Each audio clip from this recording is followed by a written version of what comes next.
మాతృదేవోభవ. నేను మీ శ్రీధర్. నా నెంబరు 9295909819. అయితే ఇప్పుడు మనము మే నెల 2025 సంవత్సరం గోచార ఫలితాలు 12 రాసుల వారికి ఏ విధంగా ఉన్నాయనేది తెలుసుకునే ప్రయత్నం చేద్దాం. ముందుగా గోచారం ఇది అన్ని రాసుల వారికి వర్తిస్తుందండి. ఇది ఇక్కడ ఏ రాసులలో ఏ గ్రహాలు సంచరిస్తూ ఉన్నాయి, ఎప్పటి వరకు సంచరిస్తున్నాయి, ఎప్పటి నుంచి అనేటువంటిది ముందుగా తెలుసుకునేటటువంటి ప్రయత్నం చేద్దాం.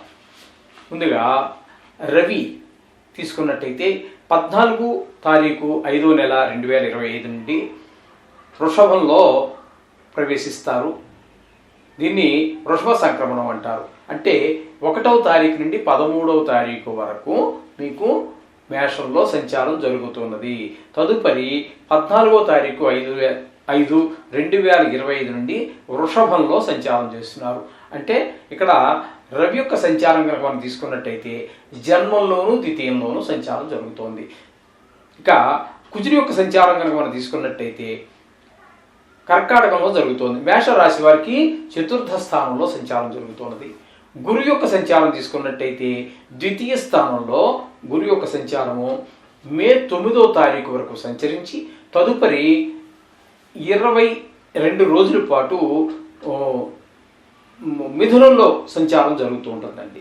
ఇకపోతే కేతు యొక్క సంచారం తీసుకున్నట్టయితే 6వ స్థానంలో ఉన్నటువంటి కేతు కొద్ది రోజులు మాత్రమే, అంటే 16వ తారీఖు వరకు మాత్రం 5వ నెల మే నెల 16వ తారీఖు వరకు ఉంటారు. తదుపరి ఆయన ఎప్పుడు వక్రగమనం కాబట్టి ఆయన 5వ స్థానంలో ప్రవేశిస్తారు. తదుపరి మేషరాశి వారికి వ్యయస్థానంలో శని, శుక్ర, బుధ, రాహు 4 గ్రహాల యొక్క సంచారం జరుగుతున్నది. అయితే ఇక్కడ వ్యయస్థానంలో తీసుకున్నట్టయితే శుక్ర భగవానుడి యొక్క సంచారం అంతా కూడా నెల మొత్తం మే నెలంతా కూడా మేషరాశి వారికి వ్యయస్థానంలోనే సంచారం జరుగుతున్నది. ఇకపోతే శని భగవానుడి యొక్క సంచారం కనుక మనం తీసుకున్నట్టయితే శని భగవానుడు నెలంతా కూడా మీనరాశిలోనే సంచారం చేస్తూ ఉన్నారు. తద్వారా మనకేమర్థమవుతుందంటే ఈ మేషరాశి వారికి ఏలినాటి శని జరుగుతున్నదని అర్థమవుతున్నది. ఇకపోతే బుధుడు ఒక్క 3 రోజులు మాత్రము మీనంలో సంచారం చేస్తున్నారు. తదుపరి 28 రోజులు కూడా మేషరాశిలోనే సంచారం చేస్తూ ఉన్నారు. ఇక రాహు కనుక మనం తీసుకున్నట్టయితే రాహు సంచారం 16వ తారీఖు వరకు మీనంలో అంటే ఏ స్థానంలో సంచారం చేస్తున్నారు. తదుపరి వక్రగతి కారణంగా వారు కుంభరాశిలో ప్రవేశిస్తూ ఉన్నారు. అంటే మేషరాశి వారికి 11వ స్థానంలో సంచారం జరుగుతుందండి. అయితే ఇప్పుడు సంచారం గురించి చెప్పుకున్నాం. వృశ్చిక రాశి వారికి మే నెల 2025 సంవత్సరం గోచార ఫలితాలు ఏ విధంగా ఉన్నాయని స్వశాస్త్రీయమైన పద్ధతిలో తెలుసుకునేటువంటి ప్రయత్నం చేద్దామండి. ఈ వృశ్చిక రాశి వారికి 5వ, 4వ స్థానాలలో రాహు యొక్క సంచారం జరుగుతోందండి. 16 రోజులు 5వ స్థానంలోను, తదుపరి 4వ స్థానంలో అంటే వక్రగతి ద్వారా మీనరాశి నుండి కుంభరాశిలోకి ప్రవేశిస్తున్నారు. కాబట్టి ముందు 5 చెప్పుకొని తర్వాత 4 చెప్పుకుంటున్నాం. 5వ స్థానంలో కానీ 4వ స్థానంలో కానీ రాహువు శుభప్రదమైన ఫలితాలను ఇవ్వజాలరు. 4లో ఉన్నప్పుడు మనకు ఉన్నటువంటి గృహ సౌఖ్యం కానీ వాహన సౌఖ్యం కానీ ఏ విధమైన సౌఖ్యాలు ఏవైతే ఉన్నాయో వాటిని మనం పొందలేకపోవచ్చు, అనుభవించలేకపోవచ్చు. అలాగే 5వ స్థానంలో ఉన్నప్పుడు పిల్లల మీద ఎక్కువగా మన సంతానం మీద దుష్ప్రభావం కనిపిస్తూ ఉంటుంది. వారికి ఆటల మీద శ్రద్ధ, చదువు మీద శ్రద్ధ తక్కువ అవటం, గాయాలు చేసుకోవటం, చెడు స్నేహాలు చేయటం, ఇట్లాంటి వాటి వల్ల కొంచెం పిల్లల మీద దుష్ప్రభావం చూపించే అవకాశం ఉన్నది రాహుగ్రహ సంచారం. ఇకపోతే బుధుని యొక్క సంచారం తీసుకున్నట్టయితే 5వ స్థానంలో అంటే మీనరాశిలో ఒక 3 రోజుల పాటు సంచారం చేసి తదుపరి 6వ స్థానంలో నెలంతా కూడా 28 రోజుల పాటు సంచారం చేస్తూ ఉన్నారు. ఇక్కడ 3 రోజులు అంటే మీనంలో సంచరించే 3 రోజులు శుభప్రదమైన ఫలితాలు ఇవ్వజాలరు. కానీ దాని నుంచి పక్కన పెడితే ఎక్కువ రోజులు ఇంకా సుమారుగా 28 రోజుల పాటు 6వ స్థానంలో సంచారం చేస్తున్నారు కాబట్టి ఇక్కడ మీకు చాలా శుభప్రదమైన ఫలితాలన్నీ కూడా ఇస్తున్నారు. ఇక్కడ మీకు ఆరోగ్యం బాగుంటుంది, అప్పులు పుడతాయి. ఒకవేళ మీరు ఎవరికైనా అప్పు ఉన్నట్టయితే అప్పులు కూడా తీర్చేయగలుగుతారు. అలాగే శత్రువులంతా కూడా మిత్రులుగా మారుతారు. అలాగే మంచి పేరు ప్రఖ్యాతులు ఉంటాయి. ఈ విధమైన ఫలితాలన్నీ కూడా బుధుని యొక్క 6వ స్థాన సంచారం వల్ల కలుగుతూ ఉంటుంది. ఇకపోతే శని యొక్క సంచారం కూడా 5వ స్థానంలో జరుగుతుంది. ఇక్కడ శని యొక్క సంచారం కూడా పిల్లల మీదనే ఎక్కువ దుష్ప్రభావం చూపిస్తుంది. 5వ స్థానం కాబట్టి వారికి ఆటల మీద శ్రద్ధ పెరుగుతుంది, చదువు మీద శ్రద్ధ అవుతుంది. అలాగే బద్ధకం, చూద్దాంలే ఈ విధమైనటువంటి ఆలోచన ద్వారా పెరుగుతుంటుంది. ఒకవేళ గట్టిగా చదవాలని ప్రయత్నించి కూర్చున్నా కూడా చదివింది జ్ఞాపకం ఉండకపోవడం, అదే మందబుద్ధి అంటే. ఆ విధంగా చదివింది ఇంటి దగ్గర కష్టపడి చదువుతాడు, వాళ్ళ నాన్నకి 100 సార్లు అప్పచెప్పాడు, ట్యూషన్లో టీచర్కి అప్పచెప్పాడు, స్కూల్లో అప్పచెప్పాడు, కానీ పరీక్షలోకి వెళ్ళి కూర్చుంటే జ్ఞాపకం రాదు సమయానికి. ఈ విధమైనటువంటి మందబుద్ధి అంతా కూడా ఈ శని భగవాన్ 5వ స్థానం చలనం వల్ల కలుగుతూ ఉంటుంది. ఇకపోతే శుక్రుని యొక్క సంచారం 5వ స్థానంలో జరుగుతుంది. శుక్రుని యొక్క సంచారం 5వ స్థానంలో మాత్రం శుభప్రదమైన ఫలితాలన్నీ వస్తూ ఉంటాయి. పిల్లల మీద మంచి ప్రభావం ఉంటుంది.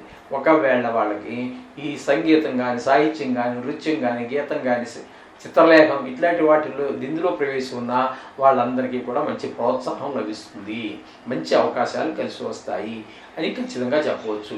అలాగే సినిమా రంగంలో వాళ్ళకి ఉపయోగకరంగా ఉంటాడు శుక్ర భగవానుడు, ఎవరికి వృశ్చిక రాశి వారికి. అలాగే దీన్నే వృత్తిగా కొంతమంది స్వీకరిస్తారు, ప్రవృత్తిగా కొంతమంది స్వీకరిస్తారు. ఈ లలిత కళల్ని ఎలా స్వీకరించినప్పటికీ కూడా శుక్రుడి యొక్క అనుగ్రహం వాళ్ళకి బాగుంటుంది. సినిమా ఫీల్డ్లో వారికి, టీవీ రంగంలో ఉన్నటువంటి వారికి, సోషల్ మీడియాలో ఉన్నటువంటి వారికి కూడా చాలా ఉపయోగకరంగా శుక్ర భగవానుడు సహకరిస్తూ ఉంటాడు. ఇకపోతే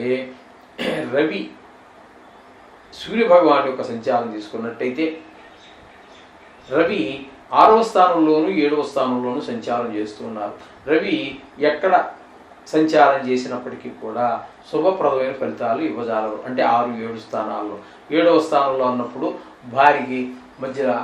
భార్యతో కొంచెం చిటపట్లు, అలాగే జాయింట్ వ్యాపారం ఎవరైతే చేస్తూ ఉంటారో 2-3 కలిసి వారి మధ్యలో కూడా కొన్ని అభిప్రాయ భేదాలు ఏర్పడే అవకాశం ఉంటుంది.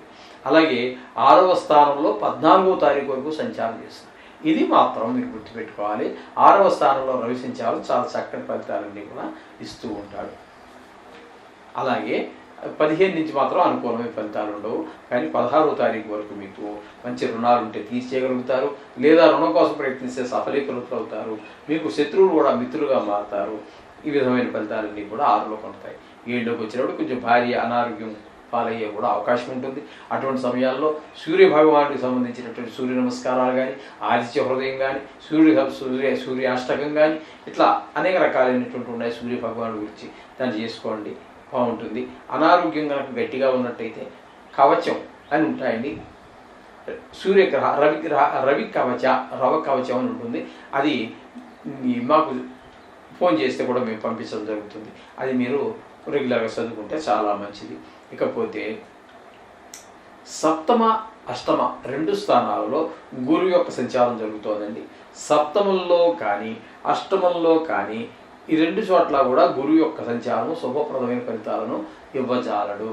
7వ స్థానంలో ఉన్నప్పుడు భార్యాభర్తల మధ్యన పీచులాట, అలాగే భాగస్వామ్యంలో ఎవరైతే వ్యాపారం చేసుకుంటున్నారో వాళ్ళ మధ్యన కొంచెం అభిప్రాయ భేదాలు రావటం, 8వ స్థానంలోకి వచ్చేటప్పటికి మీకు పెద్ద కష్టం రావటం, అలాగే హఠాన్మరణాలు వినటం, అలాగే ధననష్టం రావటం, అలా కలహాలు రావటం, ఎవరితో మాట్లాడినా కొన్ని చోట్ల పరాభవాలు, అవమానాలు ఏర్పడటం, ఇవన్నీ కూడా జరిగే అవకాశం 8వ స్థాన సంచారం వల్ల జరుగుతూ ఉంటుంది.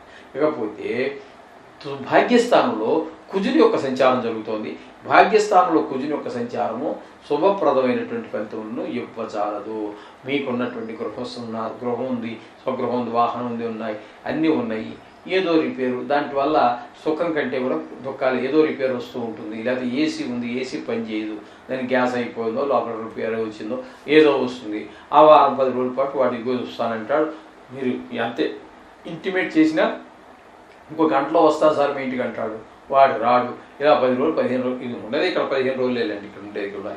ఆ 15 రోజుల్లో వాడు కాలక్షేపం చేసి మిమ్మల్ని ఇబ్బంది పెట్టేస్తారు. లాస్ట్లో వచ్చిన ఓ 2-3 రోజులు సుఖం అనిపించవచ్చు, అంతకంటే అవకాశం అయితే లేదు. ఈ విధమైనటువంటి ప్రాబ్లమ్స్ అన్నీ కూడా మనకి 8వ స్థానంలో జరిగేటువంటి దుష్ప్రభావాలు ఈ విధంగా ఉంటాయి. భాగ్యస్థానంలో కుజుడి యొక్క సంచారం ఇట్లాగే మనం అనుకున్నాం కదా, ఏ సుఖం పొందలేకపోవడం జరుగుతూ ఉంటుంది. ఇకపోతే కేతు యొక్క సంచారం తీసుకున్నట్టయితే దశమ స్థానంలో ఒక 15 రోజులు, ఏకాదశి స్థానంలో 16 రోజులు. మొదట చెప్పాలి అంటే ఏకాదశి స్థానమే చెప్పాలి. ఏకాదశి స్థానంలోంచి దశమ స్థానంలోకి వెళ్తున్నారు, అంటే 11వ స్థానం నుంచి 10వ ఇంట్లోకి వెళ్తున్నారు. ఎందుకంటే వక్రగతి కదా, అందుచేత ఆ విధమైన ప్రయాణం చేస్తున్నారు. ఈ ఏకాదశి స్థానంలో ఉన్న 16 రోజులు మాత్రం మనకి చాలా మంచి ఫలితాలు ఉంటాయి. ధనం మీరు ఊహించే దానికంటే ఎక్కువ ధనాన్ని సంపాదించగలుగుతారు, మంచి లాభాలు వస్తాయి, అందరూ సహకరిస్తారు. అలాగే ఏదైనా వ్యవహారం మొదలు పెడితే అందులో మంచి నైపుణ్యం కనిపిస్తుంటుంది, ఆయుర్దాయం బాగుంటుంది, ప్రాణం బాగుంటుంది. అన్ని రకాలుగా మీకు ఏకాదశి స్థానంలో కేతు ఇస్తాడు. దశమ స్థానంలో ఉన్నప్పుడు మాత్రం వృత్తిపరమైన ఇబ్బందులు కలుగుతాయి సెకండ్ హాఫ్ అంతా కూడా. అందుచేత ఇందులో చాలా గ్రహాలు పాక్షికంగాను, కొన్ని గ్రహాలు పూర్తి ప్రతికూలంగాను, కొన్ని గ్రహాలు పూర్తి అనుకూలంగాను జరుగుతోంది. అందుచేత ఏది ఏమైనప్పటికీ మీరు కంగారు పడవలసినటువంటి పని లేదు, కేవలం గోచారమే. జాతకంతో బాగున్నప్పుడు వీటి యొక్క ప్రభావం ఏమాత్రం ఉంటే అలా చెప్పి పూర్తిగా దీన్ని తీసి పడేయడానికి లేదంటే ఎవరు చేసే పని వాళ్ళకు ఉంటుంది. దేని ప్రాముఖ్యత దానికి ఉండనే ఉంటుంది. ఏదైనా జాతకం రాయించుకుంటే దానికి అనుసంధానం చేసుకోండి, అనుసంధాన శుభాలు కలుగుతాయి. ఇకపోతే ఈ నెలలో ఎక్కువగా మీకు ఇబ్బందులు ఏమైనా ఉన్నట్టయితే 10వ తారీఖున వచ్చేటటువంటి శని త్రయోదశిని, 22వ తారీఖున వచ్చేటటువంటి హనుమ జయంతిని కూడా, హనుమంతుడు అంటే అసాధ్యాన్ని సుసాధ్యం చేసేటటువంటి వాడే హనుమంతుడు. కాబట్టి హనుమంతుడి యొక్క ఆ జయంతి కూడా మీరు భక్తి శ్రద్ధలతో చేయండి, లేదా గుడికి వెళ్ళండి, వారు చేస్తారు చూడండి, అతీత ప్రసాదాలు స్వీకరించండి, అన్నీ మంచి జరుగుతుంది. అట్లాగే 15వ తారీఖు నుంచి మనకి సరస్వతి పుష్కరాలు జరుగుతాయి. పుష్కరాల కాలంలో మన దేవతలు, ముక్కోటి దేవతలు అందులోనే ఉంటారు ఆ 12 రోజులు అని చెప్పేసి మనకి శాస్త్ర వచనం. అందుచేత కోట్లాది మంది వెళ్ళి స్నానాలు చేస్తూ ఉంటారు, విదేశాల నుంచి కూడా చేస్తూ ఉంటారు. మొన్న మీరు చూశారుగా మహాకుంభమేళాలో 56 కోట్లు అంటే చిన్న విషయం కాదండి. అంతమంది ఇంతవరకు ప్రపంచంలో నా భూతో నా భవిష్యత్తు అంతమంది చేరను అని స్నానాలు చేయటం, ఇదంతా కూడా మొన్న మన కళ్ళ ముందు జరిగినటువంటి విషయం. అంత పవిత్రమైంది కాబట్టి ఈ సరస్వతి పుష్కరాలకు కూడా వెళ్ళండి. ఆర్థికంగా ఆరోగ్యంగా బాగున్న వారు మాత్రం వెళ్ళండి, లేదా తోడు ఉంటే వెళ్ళండి. అంతేగాని ఆరోగ్యం బాగలేకపోయినా ఆర్థిక సమస్యలు పెట్టుకొని దానికోసం మరలా అప్పు చేసి అవి తీర్చలేక బాధపడి ఇటువంటివి ఏమొద్దండి. అన్నీ బాగున్నప్పుడు ఒకవేళ అవసరమైతే మరొక మనిషి మీకు సహాయం చేయడానికి ఎవరైనా సంసిద్ధత వ్యక్తం చేస్తే ఆ మనిషి యొక్క సహాయ సహకారాలతో కూడా వెళ్ళి రండి. ఇంకా ఏదీ లేదు, ఆ వెళ్ళేవాడిని కాస్త బతిమాలకుండా ఆయన కాస్త నీళ్ళు తీసుకురాని ఆయన చిన్న బాటిల్తోటి అని చెప్పండి. ఆ నీళ్ళు తెప్పించుకోండి, కాసింది నోట్లో వేసుకోండి, శిరస్సును జల్లుకోండి. ఇంకా ఉంటే మన పెద్దలకి తర్పణాలు వదిలేటప్పుడు, తద్దినాలు చేసేటప్పుడు వాటికి కూడా కొంచెం ఓ స్పూన్ నీళ్ళు మామూలు నీళ్ళలో కాపండి, వదలండి. చాలా శుభాలు జరుగుతాయి దానికి. ఎందుకంటే ఈ పుష్కరాల యొక్క గొప్పతనం వర్ణించాలంటే ఇప్పుడు మనకు సమయాభావం, కనీసం గంట మాట్లాడచ్చు, గంటన్నర కూడా మాట్లాడవచ్చు ఏకధాటిగా. కానీ ఇప్పుడు మనకు అంత అవకాశాలు లేవు కాబట్టి మనం ఈ చిన్న విషయాలు ఇక్కడితో ముగిద్దాము. అలా విధం చేయండి, మీకు సర్వశుభాలు చేయబోతాం.